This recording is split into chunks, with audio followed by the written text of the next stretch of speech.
আসসালামু আলাইকুম রহমতুল্লাহ। প্রিয় দর্শক, সাম্প্রতিককালে একটি ঘটনা ফেসবুকে ভাইরাল হয়েছে। সেটি হচ্ছে দিনে দুপুরে চোর গৃহে প্রবেশ করছে, আর এর কারণে এক তরুণী তিনি চিল্লাচিল্লি করতেছে, অর্থাৎ বাঁচাও বাঁচাও বলে, মা মা বলে চিল্লাচিল্লি করতেছে। এ নিয়ে সামাজিক যোগাযোগ মাধ্যমে ব্যাপক ঘটনা ঘটেছে। প্রকৃত ঘটনাটি কি, চলুন আমরা স্পষ্টভাবে তুলে ধরেছি। প্রিয় দর্শক, আসলে অনেকেই পুরো বিষয়টি সঠিকভাবে বুঝতে পারছেন না। আসল ঘটনা ছিল এমন, আমার মা, বোন এবং ছোট ভাই সবাই একই রুমে একসাথে ছিলেন। হঠাৎ করেই আমার বোন তার ফোনটি চার্জে দেওয়ার জন্য নিজের রুমে আসে। ঠিক তখনই ওই লোকটি অত্যন্ত সাবধানে আমার বোনের রুমে প্রবেশ করে ভিতর থেকে দরজা আটকে দেয়। চোর নিজেই কিন্তু দরজাটি লাগিয়েছিল। রুমের বাইরে তখন আমার মা এবং ছোট ভাই উপস্থিত ছিলেন।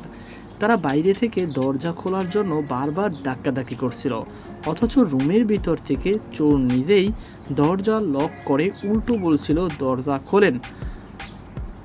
প্রিয় দর্শক, যার সাথে ঘটনাটি ঘটেছে তিনি লিখেছেন, আসসালামু আলাইকুম, ঘটনাটি আমার সাথেই ঘটেছে। চোর নাকি বদমাইশ জানি না, তবে বিকেল প্রায় 3:30টার দিকে আমি যে রুমে ছিলাম সেখানে এসে লোকটা দরজা লাগিয়ে দেয়। এরপর আমি চিৎকার করে মানুষ ডাকি, আর সবাই এসে পড়ে। আল্লাহর অসীম রহমতে সে আমার কোনো ক্ষতি করতে পারেনি। খুব আফসোসের বিষয় হলো, আজকাল একটা মেয়ে মানুষের নিজের বাসাতেও নিরাপদ নয়। আপনারা সবাই আমার জন্য দোয়া করবেন এবং সতর্ক থাকবেন। প্রিয় দর্শক, স্বপন মাহমুদ লিখেছেন, একজন লোক কমেন্ট করেছিলেন যে লোকটি ভারসাম্য হতে পারে, অর্থাৎ পাগল হতে পারে। প্রিয় দর্শক, তিনি লিখেছেন, ভারসাম্যহীন হলে নিচ তলায় ঢুকত, তৃতীয় তলায় উঠে আইফোনের কাছে যেত না।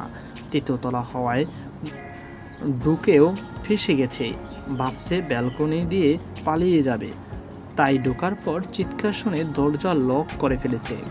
প্রিয় দর্শক, অনেকেই জানতে চান যে এই ঘটনাটি আসলে কোথায় ঘটেছে। প্রিয় দর্শক, সামাজিক যোগাযোগ মাধ্যমের কল্যাণে আমরা জানতে পেরেছি এই ঘটনাটি ঘটেছে বাংলানগরে, তার নিজের বাবার বাসায়, এমনটি তিনি নিজেই বলেছেন। তো এই বিষয়ে আপনার কি মতামত অবশ্যই কমেন্ট বক্সে জানাবেন। সকলে ভালো থাকুন, সুস্থ থাকুন। আজকে এই পর্যন্তই, দেখা হবে আবার একটি নতুন ভিডিও নিয়ে। আল্লাহ হাফেজ।